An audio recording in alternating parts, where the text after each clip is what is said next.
था, तब इधर दिक्पाल भी अपने होटल के पर्सनल सूट में बैठा हुआ था। मैंने कहा था मुझे फोटोग्राफ्स चाहिए। सर, हम लोगों ने बहुत कोशिश की, लेकिन पूरे गुड़गांव में किसी को नहीं पता कि टाइगर दिखता कैसा है। उसके कमरे का दरवाजा खुला। सामने ईशांत खड़ा था। ईशांत वही लड़का था जिसने अनन्या को छेड़ने की कोशिश की थी और बाद में अभिनव से मार खाई थी। उसके हाथ में एक फोटोग्राफ था। ईशांत ने वो फोटो तुरंत दिक्पाल को थमा दिया था। जैसे दिक्पाल ने उस तस्वीर को देखा, उसकी आंखें फटी की फटी रह गई थी। उसने अपना चश्मा उतार दिया था। दिक्पाल ने पहले घूर कर अभिनव की उस फोटो को देखा और फिर अपनी नजरें ऊपर करके ईशांत को घूरना शुरू कर दिया। इस फोटो में इसका पूरा चेहरा क्यों नहीं दिख रहा है ईशांत? दिक्पाल की आवाज कपकपा रही थी। भले ही अभिनव का चेहरा अंधेरे की वजह से पूरा नहीं दिख रहा था, लेकिन गाड़ी के हेडलैम्प की लाल लाइट उसकी साइड प्रोफाइल से टकराकर उसके गुस्से को दर्शाने के लिए काफी थी। सर, वो रात का टाइम था ना, इसलिए। ईशांत की बेबुनियाद सफाई सुनते ही दिक्पाल के तेवर और भी कड़क हो गए। तेरे मोबाइल में टॉर्च नहीं है या उससे जाकर दिन में नहीं मिल सकता था तू? दिक्पाल का गुस्सा पूरे कमरे में गूंज उठा, जिसके साथ ही सामने खड़ा ईशांत कांपते हुए गिड़गिड़ाने लगा। सर सॉरी सर, अगली बार ऐसा नहीं होगा sir. Shut up and get out. जब तक मैं ना बुलाऊं अंदर मत आना। सिर झुकाकर ईशान तुरंत ही होटल के उस कमरे से बाहर निकल आया। इसी वक्त दिक्पाल ने भी अपना पसीना पोंछते हुए सिगार जला ली। मतलब वो सच में आ गया है, टाइगर। दूसरी ओर इसी टाइगर यानी अभिनव का चेहरा लटका हुआ था, क्योंकि उसे अपनी मनचाही नौकरी नहीं मिल रही थी। क्या प्रोटॉन में ही और कोई पोजीशन खाली नहीं है मैम? सॉरी मिस्टर शर्मा, लेकिन आपकी स्किल सेट के लिए फिलहाल प्रोटॉन में कोई पोजीशन खाली नहीं है। आपके पास अभी सिर्फ इमेजिंग सिक्योरिटीज का ही ऑप्शन है। अदरवाइज आप घर जा सकते हैं, क्योंकि ऑलरेडी लाइन में काफी लोग लगे हुए हैं। रानी की बातों से अभिनव अंदर ही अंदर काफी गुस्सा हुए जा रहा था। एक पल के लिए तो उसने सोचा कि वो अपनी टाइगर वाली आइडेंटिटी दिखाकर तुरंत ही रानी को कंपनी से फायर कर दे, लेकिन फिलहाल समय ठंडे दिमाग से काम लेने का था। इसी ठंडे दिमाग से अभिनव ने सोचा कि रानी पर नजर दूसरी कंपनी से भी रखी जा सकती थी, लेकिन अगर उसे फिलहाल कोई जॉब नहीं मिलती तो कुछ हो भी नहीं पाता। ठीक है, I accept the offer.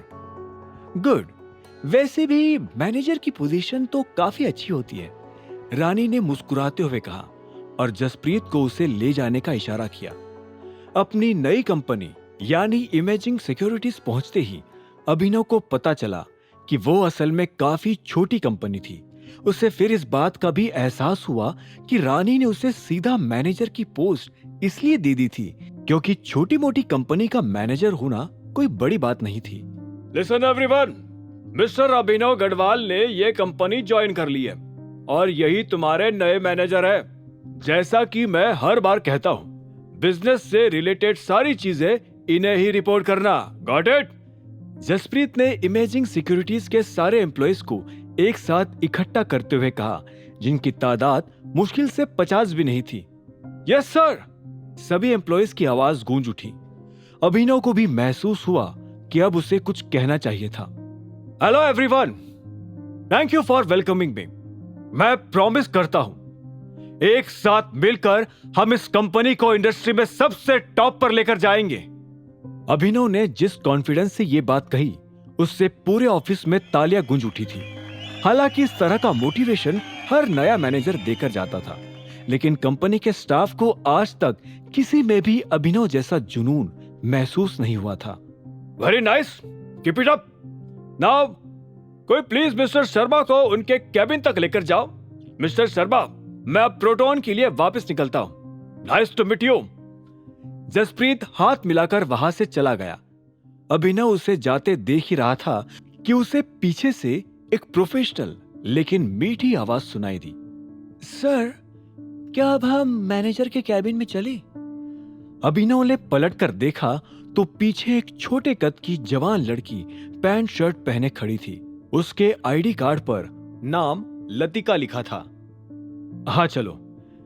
Latika को फॉलो करते हुए अभिनव अपने कैबिन की ओर चला गया। वही सभी एम्प्लॉइज अपने अपनी डेस्क पर वापस बैठ गए। नए मैनेजर के आने से सभी के चेहरे पर थोड़ी चमक थी, सिवाय कुछ लोगों के। अपने कैबिन में पहुंचते ही अभिनव ने देखा कि वो काफी छोटा था और उसमें आधी जगह तो उसके डेस्क में ही ले रखी थी। अपनी चेयर पर बैठते ही उसका फोन बजने लगा। स्क्रीन पर नाम अलायना का था। ठीक है लतिका, तुम अब जा सकती हो, थैंक यू। लतिका के जाते ही अभिनव ने फोन उठा लिया। हेलो नंदिता। कॉल की दूसरी साइड अलायना हंस पड़ी। तुम्हारे मुंह से अपना पुराना नाम सुनकर मुझे पता नहीं क्यों काफी अच्छा फील होता है। एनीवेज, आज शाम फ्री हो? कुछ डिस्कस करना था।